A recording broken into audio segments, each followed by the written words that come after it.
It must be said that after every attack since we have been there, after each attack, we try to analyze the situation to understand what worked and what did not work. As long as we can't do it, we can't improve the situation. So naturally, after the attack of Bar Salbo, on a military level, we must analyze what happened, what worked and what did not work. We are almost at the end of this investigation.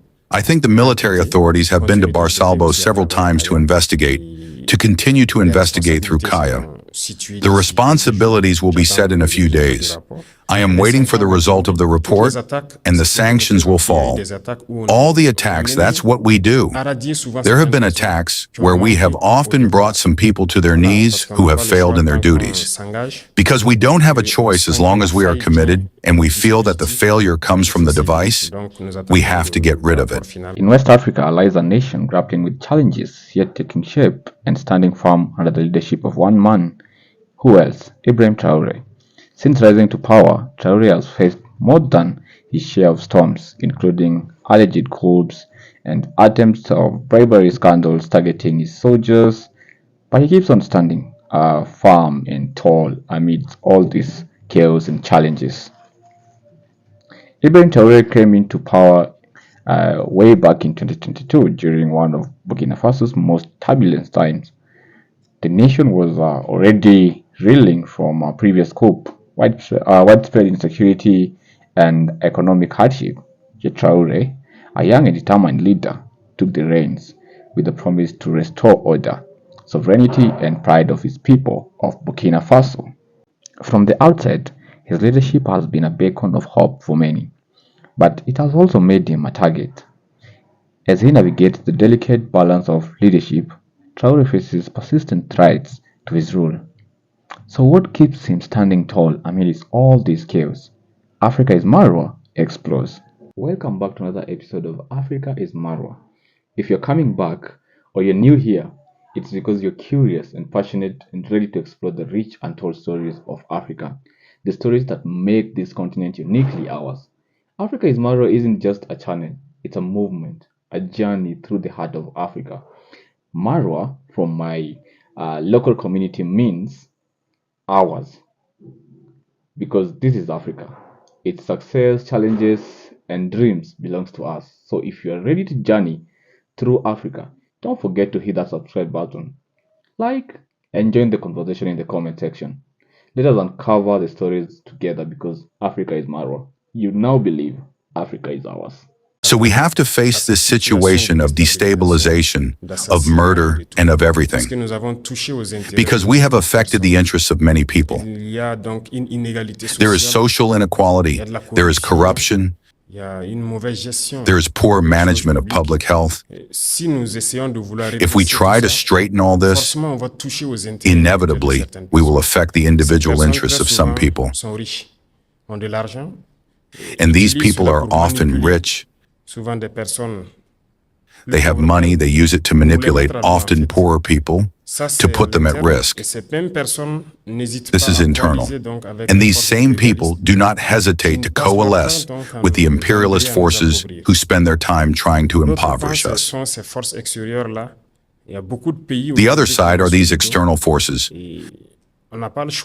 There are many countries today that we have on our backs. We have no choice. We have to do it. If we want our country to be independent, if we want our sovereignty, if we want Burkina Faso to eat at their expense, if we want our children to go to school without paying a penny, if we want tomorrow the malaria, which is one of the most common diseases in Burkina Faso, so that we can heal our population, in some words, at zero cost. Some dreams that we have, but we will have to make a lot of concessions. We will have to prevent certain powers from pillaging us, and that creates a lot of enemies. So we are prepared for these situations.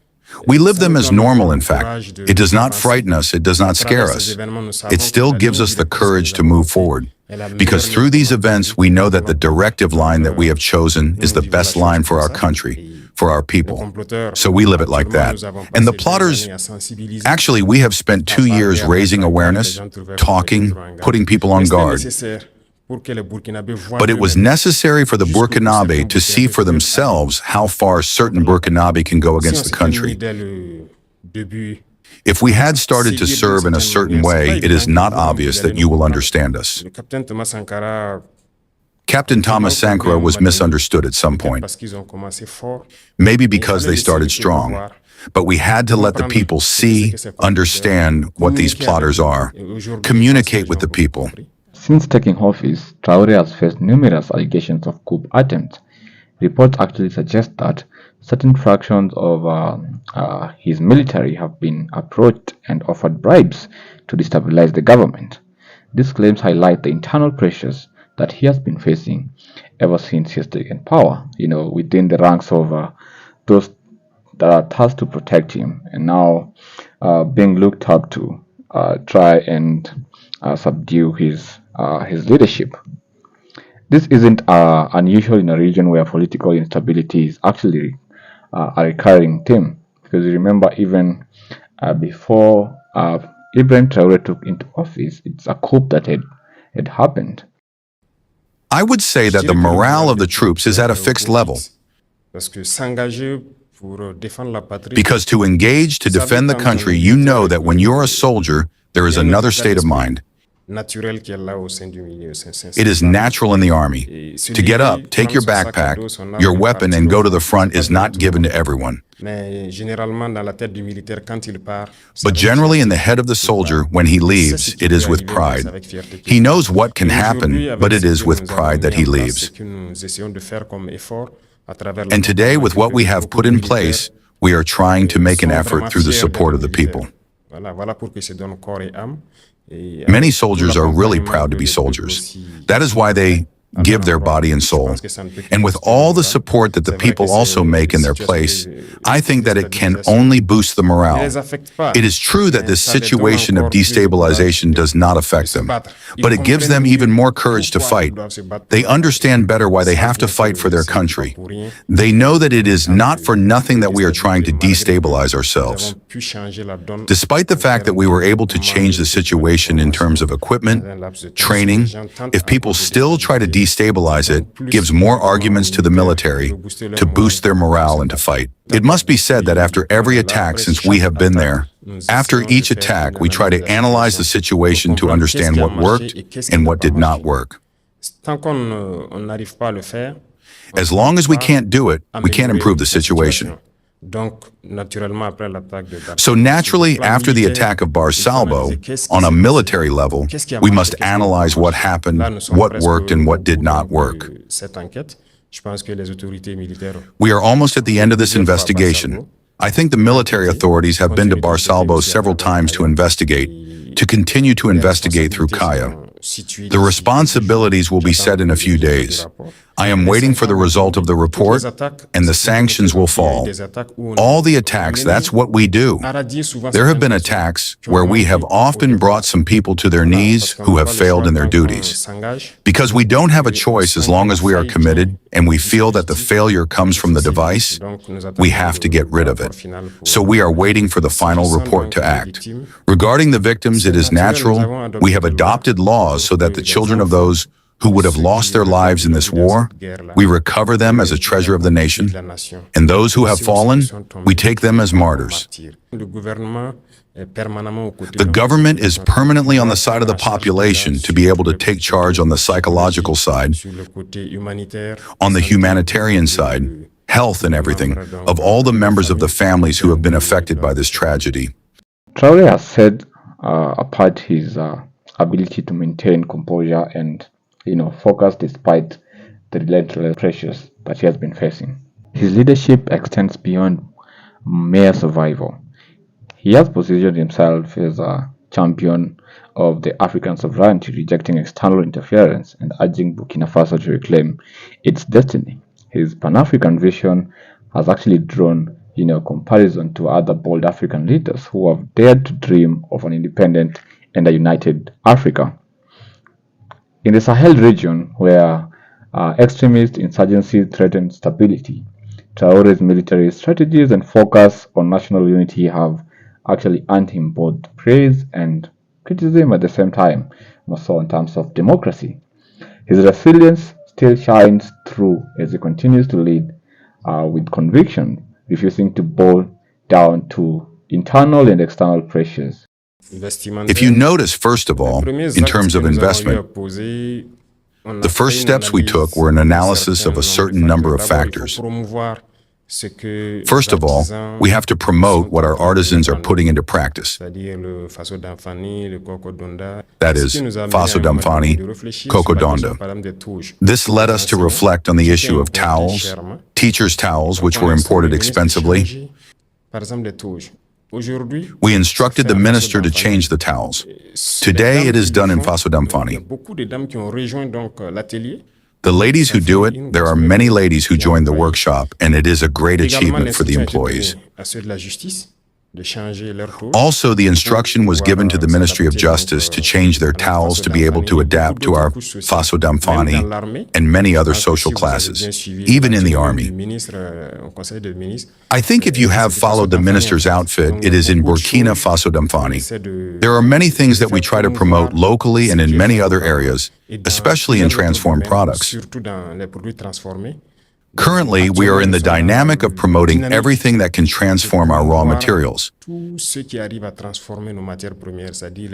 That is, food products, so that they are consumed by Burkina Faso, which led us to take a decree to institute the fact that if someone wants to import a product, no matter the product, as long as there are Burkina Faso that manufacture it, he must first take it to Burkina Faso, and when it is not enough, he can take it abroad. It is a strong act that we have taken to be able to encourage what is produced locally to be consumed by Burkina Faso. I think we are in a good dynamic. We cannot reveal the entire strategy because, as I said, those who are used to importing do not necessarily like to apply what we want. But if we want to be Burkina Faso, we have to take measures. It will not please others, but it will please a lot of people. I think that is the most important thing. So what keeps Ibrahim Traore standing amidst all these challenges? I believe it's his unwavering belief in the potential of Burkina Faso and its people. His resilience stems from his connection to the everyday struggles of citizens, from the farmers to the traders to the soldiers and all those that are worried about the interest of the West in the African region. His ability to stay grounded and his focus on empowering his people and his refusal to give in to the threats of intimidation have actually made him a symbol of resilience for the national and beyond. Everyone in Africa now is talking about Ibrahim Traore and actually all the Sahel states, including Mali, and the courage that they have been having, to go beyond the Western influence. We are in a world where leadership often falters under pressure, and Ibrahim Traore is not an exemption, and that is why he keeps on getting this much pressure. But he's still defiant to these pressures because he is a young leader who is determined to leave his mark on Burkina Faso and Africa. And we keep on wishing him the best, while the threats and challenges that he faces might be very daunting, yes, but we need to keep on giving him courage so that he continue with the unyielding spirit of making sure that Africa becomes independent, and more so the people of Burkina Faso get the support that they want from their country by the people in their country. The road ahead of him is not anything easy, but we believe that his resilience and his determination are a proof that true leadership isn't about avoiding storms. It's about standing strong through them. It is true. We have chosen the date of October 2nd for the launch of the Patriotic Day of Patriotic Engagement. It is precisely to corroborate with the DOP, because this speech was a reference. I think that some countries far from our sub-region use this reference to develop. They make us understand because they accused a lot of things of this speech. We are inspired by this news and we adapt it to the context. There are some things in its time, in 1983, that cannot be done today, but we adapt it step by step. Thomas Sankara was too much ahead of his time. I think that all this means that he was not understood, because he saw things that others did not have the opportunity to see. His vision was much more ahead. But today we realize that we should have, every time we ask ourselves these questions, should we not have? Should we not have? It has already happened. But I think that it is a new speech. It is the same vision for a total sovereignty of our country. What do you think about his leadership and his vision so far? It's been 2 years since President Ibrahim Traoré came into office, and he has been able to make some of the most bravest changes to the people of Burkina Faso. And I believe that everyone who comes from Burkina Faso has been able to witness the great efforts that Ibrahim Traoré has been trying to bring. I want you to share your thoughts in the comments and tell me what do you think about Ibrahim Traoré and all these attempts of coup and the pressures that he keep on getting from the West. Is he going to manage it, or is he going to subdue to the pressures? Thank you very much for staying until the end of this video. I'm hoping that you enjoyed this video, and if you did so, please don't forget to like this video and share it with all those you know that are interested in the stories of Africa and making Africa great and taking the ownership of making Africa to be truly ours.